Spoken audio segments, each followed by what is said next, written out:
সকাল ৬টা বাজে। সূর্যের প্রথম আলোর সাথে একটি বাড়ি থেকে একজন মহিলা চিৎকার করে বেরিয়ে আসে। সে বলে, কেউ আমার পরিবারের সবাইকে খুন করে দিয়েছে, দয়া করে আমাকে সাহায্য করুন, আমার সাথে বাড়ির ভেতরে আসুন। এই কথাগুলো বলার সাথে সাথে পাড়ার লোকজন জড়ো হতে শুরু করে। বয়স্করা, প্রতিবেশীরা একে একে বাড়ির ভেতরে ঢোকার চেষ্টা করে। প্রথমে যারা বাড়ির ভেতরে গেল তারা যা দেখল, নিচুতলায় ৩টি শিশুর গলা কাটা অবস্থায় পড়ে আছে। যে বিছানায় তারা ঘুমোচ্ছিল সেই বিছানা থেকে রক্ত ঝরছে মেঝেতে। প্রতিটি ফোঁটা রক্ত স্পষ্টভাবে সবাই দেখতে পাচ্ছিল, সবার গায়ে কাটা দিচ্ছিল। কিন্তু তখনই একজন লক্ষ্য করল, পাশের বন্ধ বেডরুমের দরজা থেকে রক্তের একটি ধারা বাইরে বেরিয়ে এসেছে। এত রক্ত দেখে তাদের মনে হয়েছিল বন্ধ ঘরের ভেতরেও কোনো ভয়াবহ হত্যাকাণ্ড ঘটেছে। যখন প্রথম ব্যক্তি সেই বন্ধ ঘরের দরজা খোলে তখন দেখে বিছানায় দুজন মানুষ, একজন স্বামী আর তার পাশে তার বড় ছেলে। কিন্তু তাদের হত্যার ধরন ছিল আরও ভয়ঙ্কর। স্বামী এবং বড় ছেলের গলা কাটার পর তাদের বুকে বারবার ছুরি দিয়ে আঘাত করা হয়েছিল, ফলে বুকের ভেতরের অংশগুলো বাইরের দিকে বেরিয়ে এসেছিল। গভীর ক্ষত তৈরি হয়েছিল, এমন ক্ষত যা দেখলে কেউ কয়েক রাত ঘুমোতে পারবে না। এদিকে যে মহিলা চিৎকার করে বাইরে বেরিয়ে এসেছিল সে কাঁদতে কাঁদতে অস্থির হয়ে পড়েছে। লোকজন তাকে সান্ত্বনা দেওয়ার চেষ্টা করছে, বলছে, ঘাবড়াবেন না, এর পিছনে আসল কারণ কি, কে এসেছিল বলুন আমাদের। মহিলার দাবি, রাতে কেউ এসেছিল, খুন করে পালিয়ে গেছে। সবাই তাকে বোঝানোর চেষ্টা করছে, ম্যাডাম আপনি কিছু দেখেছেন, বলুন কিভাবে আপনি এত গভীর ঘুমে ছিলেন যে একই ছাদের নিচে আপনার পাশের ঘরে ৫টা খুন হলো আর আপনি কিছুই টের পেলেন না। ঠিক তখনই পুলিশ ঘটনাস্থলে পৌঁছায়। তাদের চোখ প্রথমে লাশগুলোর দিকে পড়ে, কিন্তু তারপর রান্নাঘরে রাখা শিলনোড়ার দিকে। শিলনোড়ায় কিছু জিনিস পেশা হয়েছে, যা দেখে পুলিশের মনে হলো যে মহিলা চিৎকার করে কাঁদছে সেই আসল খুনি। কারণ শিলনোড়ায় এমন কিছু পাওয়া গেল যা এই মামলার দিশা পুরোপুরি বদলে দিল। প্রথমবারের মতো বোঝা গেল, একজন মহিলা যখন অভিনয় করে তখন বড় বড় খুনিরাও লজ্জায় পড়ে যায়। এই মহিলা শুধুই একজন স্ত্রী বা একজন মা নন, সে ছিল এক মাস্টার প্ল্যানার, এক ঠান্ডা মাথার খুনি। আর নিজেকে বাঁচাতে সে যা করেছিল তা শুনলে বড় বড় অপরাধীরাও লজ্জা পাবে। খুনের পরে যেমন কান্নাকাটি করল, তেমনি কোর্টে দাঁড়িয়ে বিচারকের চোখে চোখ রেখে বলে দিল, স্যার পুলিশ আমার ওপর চাপ সৃষ্টি করেছে, আমি কোনো খুন করিনি। এই সব অভিযোগ ভিত্তিহীন। এই সাহস, এই অভিনয় সত্যি অকল্পনীয়। কিন্তু সত্যের কাছে সব মুখোশ একদিন খুলেই যায়। পুলিশ একের পর এক প্রমাণ আদালতে পেশ করতে শুরু করলো। শিলবাটায় পিষে রাখা ঘুমের ওষুধ, মোবাইল লোকেশন, প্রেমিকের সঙ্গে গোপন কথোপকথন আর খুনের আগে অনলাইন অর্ডার ডিটেলস। তখন পুরো আদালত স্তব্ধ। আর তখনই এই মহিলা আর মুখ লুকোতে পারল না, গর্জে উঠল সত্য। সে ফেটে পড়ল কান্নায় আর বলল, হ্যাঁ আমি খুনি, আমি আমার স্বামী আর 4 সন্তানকে মেরেছি। কিন্তু প্রশ্ন থেকে যায়, কেন, কার জন্য? নিজের হাতে গড়া পরিবারকে, নিজের সন্তানদের গলা কেটে কাদের সাহায্যে হত্যা করল? এই পর্দার পিছনের সত্য আপনার জানা দরকার, কারণ এটা শুধু একটা গল্প নয়, এটা এক বাস্তব সত্য যা বোঝায় লোভ আর অন্ধ প্রেমে মানুষকে কোথায় নিয়ে যেতে পারে। রাজস্থান 2017। যে মহিলাকে আপনারা প্রথমেই দেখলেন চিৎকার করে কাঁদছিল, সেই কান্না ছিল পুরোটাই নাটক। তার নাম সন্তোষ শর্মা। আর সেই মাই একে একে খুন করল নিজের 4 সন্তান আর স্বামীকে। কিন্তু কেন? এত ভয়ানক সিদ্ধান্ত নেওয়ার পিছনে কি ছিল সেই অন্ধলোক? সন্তোষ ছোটবেলায় পড়াশোনায় মোটামুটি ভালো ছিল, কিন্তু তার আসল নেশা ছিল তাইকোয়ান্ডো। সে বাচ্চাদের মার্শাল আর্ট শেখাতো। 1999 সালে তার বিয়ে হয় বনওয়ারি লাল সিংয়ের সঙ্গে, এক সাধারণ মানুষ যিনি এক ফ্যাক্টরিতে সুপারভাইজার ছিলেন। আয় কম, জীবন ছিল সাদামাটা। কিন্তু সন্তোষের চোখে ছিল বড় স্বপ্ন। পাড়ার ধনী মহিলাদের দেখে তার হিংসে হতো। আমার ঘরে এত কিছু নেই কেন? আমার স্বামী কিছু করতে পারে না? তার এই অতৃপ্ত লোভ, এই অস্থির মনি একদিন তাকে করে তোলে এক ভয়ঙ্কর খুনের ষড়যন্ত্রকারী। সে স্বামীর সাথে কথা বলে তাইকোয়ান্ডোর ক্লাস নিতে শুরু করে। স্কুলে বাচ্চাদের মার্শাল আর্ট শেখাতো, ভালো বেতন পেত। এর মধ্যে 3টি সন্তান হয়। তার বড় ছেলের বয়স তখন 17। কিন্তু স্কুলে যাওয়ার পর তার শখ আরও বেড়ে যায়। বিলাসবহুল জীবন, দামি জিনিস, গাড়ি, বড় বাড়ির স্বপ্ন দেখত। সে শো অফ করতে চাইতো। স্বামীর সাথে এ নিয়ে ঝগড়াও হতো, কিন্তু বানোয়ারির আয় তাকে এসব দিতে পারত না। একদিন স্কুল থেকে সন্তোষকে উদয়পুরে তাইকোয়ান্ডো ট্রেনিংয়ে পাঠানো হয়। সেখানে তার পরিচয় হয় হনুমান জাট নামে এক যুবকের সাথে, যে তার থেকে প্রায় 10 বছরের ছোট। হনুমান তাকে রেস্তোরাঁয় নিয়ে যায়, দামি খাবার খাওয়ায়। সন্তোষের মনে হয় তার স্বামী তাকে কখনো এমন রেস্তোরাঁয় নিয়ে যায়নি। হনুমানের সাথে তার নম্বর আদান প্রদান হয়, বন্ধুত্ব গড়ে ওঠে। বাড়িতে ফিরে এসেও সন্তোষ ফোনে, টেক্সটে তার সাথে কথা বলতে থাকে। মাঝে মধ্যে দেখাও হয়। ধীরে ধীরে তাদের মধ্যে প্রেম হয়, শারীরিক সম্পর্কও তৈরি হয়। সন্তোষের মনে ক্রমেই দৃঢ় বিশ্বাস হতে থাকে তার স্বামী কখনোই তার স্বপ্নের বিলাসী জীবন দিতে পারবে না। আর তা দিতে পারবে কে? হনুমান জাট, সেই যুবক যার সাথে সম্পর্ক গড়ে উঠেছে, যে রেস্তোরাঁয় নিয়ে যায়, দামি জিনিস দেয়, যে তার চোখে স্বপ্ন আঁকে। কিন্তু এদিকে স্বামী আর 3 সন্তান, তাদেরকে সে এখন আর দেখতে পারে না। তারা যেন তার মুক্তির পথে সবচেয়ে বড় বাধা হয়ে দাঁড়ায়। একদিন সন্তোষের সেই গোপন কথোপকথনের পর্দা ফাঁস হয়ে যায়। তার বড় ছেলে মোহিত ফোনে হনুমানের সঙ্গে তার কথা শুনে ফেলে, সরাসরি জানিয়ে দেয় বাবাকে। স্বামী ও ছেলে দুজনেই বোঝানোর চেষ্টা করে, সন্তোষ, তুমি যা করছো সেটা ভুল। কিন্তু তখন আর ফেরার রাস্তা নেই সন্তোষের কাছে। তার মন ইতিমধ্যেই এক সিদ্ধান্তে পৌঁছে গেছে, স্বামী ও বড় ছেলেকে সরিয়ে ফেলতেই হবে।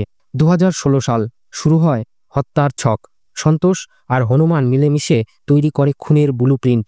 জাল আধার কার্ড তৈরি করে, একাধিক সিম কার্ড কেনা হয় যাতে ট্র্যাক না করা যায়। অনলাইনে অর্ডার করা হয় ভয়ঙ্কর বড় ছুরি আর একটি গলা কাটার স্পেশাল হাতিয়ার। একই সাথে সন্তোষ বাইরে থেকে ঠিক যেন এক শান্ত পরিবর্তিত মানুষ।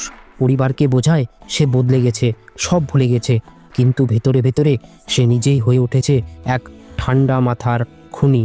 2 অক্টোবর 2017 পরিকল্পনা চূড়ান্ত হয়। হনুমান তার 2 বন্ধুকে টাকার লোভ দেখিয়ে রাজি করে। সন্তোষকে নেশার ওষুধ দেয়, যা সে শিলনোড়ায় পিষে চাটনি ও রায়তায় মেশায়। পরিবারের সবাই গভীর ঘুমে তলিয়ে যায়, কিন্তু বড় ছেলে মোহিত অসুস্থ থাকায় রায়তা সেদিন সে খায়নি। রাত গভীর হলে সন্তোষ মেন গেট খোলে। হনুমান ও তার বন্ধুরা মুখোশ পরে ছুরি নিয়ে ঢোকে। সন্তোষ ইশারায় স্বামী ও বড় ছেলের ঘর দেখায়। হনুমান প্রথমে স্বামীর গলা কাটে, রক্তের ছিটা ছেলের মুখে পড়ে। সে জেগে ওঠে, কিন্তু তাকেও গলা কেটে খুন করা হয়। তারপর বুকে বারবার ছুরি মারা হয়, যাতে কোনো রকম জীবিত থাকার সম্ভাবনা না থাকে। পরিকল্পনা ছিল শুধু স্বামী ও বড় ছেলেকে খুন করার, কিন্তু হনুমান ও তার বন্ধুরা পালানোর সময় ছোট্ট 3 সন্তান ও এক ভাগ্নের ওপর পা পড়ে। তারা জেগে ওঠে। তারা ভাবে আমাদের পরিকল্পনা ফাঁস হয়ে যাবে। তার ভয়ে তারা গলা কেটে তাদেরকেও খুন করে। সন্তোষ কোনো আপত্তি করে না। সে অন্ধকারে দাঁড়িয়ে শয়তানি হাসি হাসে আর চুল ঠিক করে। খুনিরা পালিয়ে যায়। সন্তোষ প্রমাণ মুছে ফেলার চেষ্টা করে, কিন্তু শিলনোড়ায় ঔষধের অবশেষ থেকে যায়। সকালে সে চিৎকার করে অভিনয় শুরু করে। পুলিশ এসে শিলনোড়ায় ঔষধের প্রমাণ পায়। পুলিশ ভাবল একটা কাজ করা যাক, আগে জেনে নেওয়া যাক এই সন্তোষ নামের স্ত্রী কার সাথে কতক্ষণ কথা বলে। তারা ফোনের রেকর্ড পরীক্ষা করল। তারা ফোনের রেকর্ড পরীক্ষা করে দেখতে পেল সন্তোষ তার বয়ফ্রেন্ডের সাথে অনেক বেশি কথা বলতো। কিন্তু যেদিন হত্যাকাণ্ড ঘটল সেদিন তারা কোনো কথা বলেনি। পুলিশের মনে সন্দেহ জাগলো। ঠিক আছে, তার বয়ফ্রেন্ডের সাথে সম্পর্ক তো বোঝা গেল, কিন্তু ঘটনার দিন কেন কোনো কথা হয়নি? তারা ভাবল সন্তোষের বয়ফ্রেন্ডের কাছ থেকে কিছু তথ্য পাওয়া যেতে পারে। তারা তার বয়ফ্রেন্ডের বাড়িতে গেল, কিন্তু বাড়িতে তালা ঝুলছিল, কেউ ছিল না। তালা ভেঙে বাড়ির ভিতরে ঢুকে পুলিশ দেখল সন্তোষ যে জামা কাপড় পরে হত্যাকাণ্ড ঘটিয়েছিল সেই রক্তমাখা কাপড় সেখানে পড়ে আছে। এমন একটা প্রমাণ, এমন একটা সূত্র যা ধরে পুলিশ খুব তাড়াতাড়ি এই মামলা গুছিয়ে ফেলতে পারত। কিন্তু পুলিশ অপেক্ষা করল, তারা আরও তদন্ত করতে চাইল, কারণ সন্তোষের ওপর হাত দেওয়ার আগে তারা সমস্ত কুকীর্তি তাদের সামনে তুলে ধরতে হবে। সন্তোষ তার কথা বদলাতে পারে, যে কোনো কিছু হতে পারে। তাই প্রথমে তারা সন্তোষের বয়ফ্রেন্ড হনুমানের কাছে পৌঁছালো। রক্তমাখা কাপড়ের ডিএনএ পরীক্ষা করা হলো, সবকিছু মিলে গেল। পুলিশের মনে মনে সব স্পষ্ট ছিল। তারা কয়েকবার সন্তোষের সাথে দেখা করল, কিন্তু সে প্রতিবার এমন অভিনয় করল, কিন্তু পুলিশ জানতো সেই খুনি। তবু তাকে কিছু বলা হলো না, যাতে তার মনে সন্দেহ না জাগে। এরপর শুরু হলো পুলিশের চূড়ান্ত অভিযান। সন্তোষ ধরা পড়েছে, কিন্তু এই খেলা এখানেই শেষ নয়। পুলিশ জানে এই হত্যাকাণ্ডে সে একা ছিল না, আর তাই একে একে খুঁজে বের করা হলো সেই সমস্ত খুনিদের যারা ঘটনার পর চারিদিকে ছড়িয়ে পড়েছিল। কেউ গা ঢাকা দিয়েছে, কেউ দূরে কোথাও আত্মীয়র বাড়িতে গিয়েছে, কেউ বা শহর ছেড়ে অন্য রাজ্যে পালিয়ে গিয়েছে। কিন্তু পুলিশ যখন খোঁজে নামে, তখন পালানোর রাস্তা খুব দ্রুত ফুরিয়ে যায়। একজন, দুজন, তিনজন, একে একে সবাইকে টেনে আনা হলো থানায়। তাদের মুখোমুখি বসিয়ে একজন অফিসার বলল, দেখো, এখনো সময় আছে, সত্যি কথা বলে দাও। সন্তোষ সব স্বীকার করে ফেলেছে। এই কথাটা যেন বজ্রের আঘাতের মতো তাদের মাথায় এসে পড়ল। তারা তো ভেবেছিল সন্তোষ কখনোই মুখ খুলবে না, এমনকি সেই তো বলেছিল ধরা পড়লেও মুখ যেন না খোলা হয়, পুলিশ কিছুই করতে পারবে না, আমরা সবাই মুক্ত থাকব।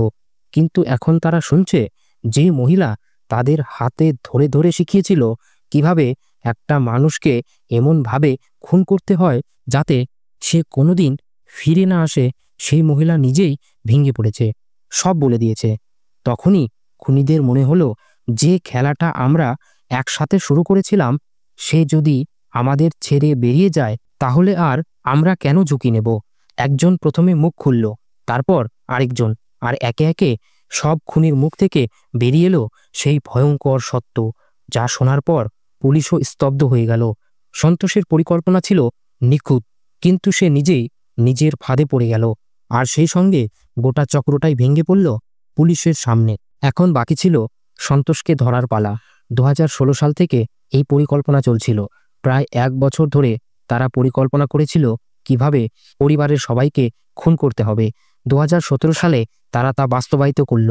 এরপর সন্তোষকে ধরে আনা হলো।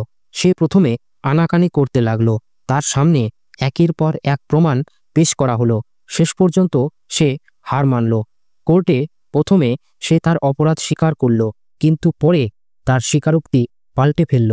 সম্ভবত তার উকিল তাকে শিখিয়েছিল, তুমি যদি সব সত্যি বলে দাও তাহলে তোমার হার নিশ্চিত, তুমি কিছুই পাবে না। তাই বিচারকের সামনে এই মহিলা তার গল্প বদলে ফেলল। কিন্তু পুলিশ একের পর এক সব প্রমাণ এবং সাক্ষী পেশ করল। এই সাক্ষীদের মধ্যে সবচেয়ে গুরুত্বপূর্ণ ছিল কে? সন্তোষের নিজের বোন, অর্থাৎ বাচ্চাদের মাসি। সে নিজেই বলল, সেদিন শিলনোড়ায় কিছু পাউডারের মতো জিনিস পিষছিল দিদি। আমি জিজ্ঞাসা করেছিলাম, দিদি এটা কি? তখন দিদি আমাকে ধমক দিয়ে বলল, তোর কি দরকার, নিজের কাজ কর। শিলনোড়ায় পেশা নেশার ওষুধ। পোস্টমর্টমের রিপোর্টে এমন তথ্য বেরিয়ে এলো যে খাবারে কিছু মেশানো হয়েছিল, আর এই খাবার শুধুমাত্র সন্তোষই পরিবেশন করেছিল। এই পুরো মামলার গল্প বদলানোর পর 2023 সালে বিচার শেষ হয় এবং সাজা ঘোষণা হয়। আপনারা হয়তো অনেকেই ভাবছেন এই হিংস্র অপরাধের সাজা ফাঁসি হবে, কিন্তু ফাঁসির সাজা হয়নি, কারণ কোর্ট এটাকে rarest of the rare case হিসাবে বিবেচনা করেইনি। তবে বিচারকের বক্তব্য ছিল হনুমানের সাথে সন্তোষের প্রেমের সম্পর্ক ছিল, কিন্তু তার স্বামী এবং বড় ছেলে তাদের এই অবৈধ সম্পর্কের পথে কাটা হয়ে দাঁড়িয়েছিল। তাই তারা পরিবারের সদস্যদের তাদের পথ থেকে সরানোর পরিকল্পনা করেছিল। তারা 4 সন্তান এবং স্বামীকে ছুরি দিয়ে খুন করেছিল। 77 জন সাক্ষী, 380টি নথি চার্জশিটে পেশ করা হয়েছিল। এইসব প্রমাণের ভিত্তিতে তাদের যাবজ্জীবন কারাদণ্ড দেওয়া হয়, অর্থাৎ মৃত্যু পর্যন্ত জেলের ভিতরে তাদের থাকতে হবে। একটি মা, যাকে বলা হয় মমতার মূর্তি, সে যদি নিজের সন্তানদের খুন করে, অন্ধকার ঘরের কোণে দাঁড়িয়ে ভাবে আমার বাচ্চাদের মারা হচ্ছে, আমি মুক্ত হব, আমি একটা মুক্ত জীবনযাপন করব, কারণ আমি যাকে ভালোবাসি সে আমাকে মুক্তি দিবে। সে দেখতে ভালো, আমার এই জীবন বিরক্তিকর, আমার উত্তেজনা চাই, মজা চাই। এই মজার জন্য যে 5টি লাশ বিছিয়ে দিল, সেই লাশের সাথে সে সারা রাত কাটালো। না মনে ভয়, না চোখে জল, না মুখে কোনো ভাব, না কোনো অনুশোচনা। এরপরেও পরের দিন থেকে তার যে অভিনয় শুরু হলো তা দেখে সবাই মাথায় হাত দিল। এখনকার দিনে এইসব নিত্যদিনের ঘটনা হয়ে দাঁড়িয়েছে। তাহলে আমরা কার ওপর ভরসা করব? একজন মায়ের ওপর, একজন স্ত্রীর ওপর, যে শুধুমাত্র নিজের হিংস্র কামনা আর শারীরিক খিদে মেটানোর জন্য ঘরের ভিতর 5টি লাশ বিছিয়ে দিল। কথিত আছে, মৃত্যু, মিথ্যা আর ষড়যন্ত্র কখনো ছুটি নেয় না। তাই আবার দেখা হবে ক্রাইম স্টোরি বাংলাতে এক নতুন ভয়ানক সত্য ঘটনার সাথে। ভিডিওটি ভালো লাগলে লাইক, কমেন্ট ও চ্যানেলটি সাবস্ক্রাইব করে পরিবারের সদস্য হয়ে যান। ধন্যবাদ।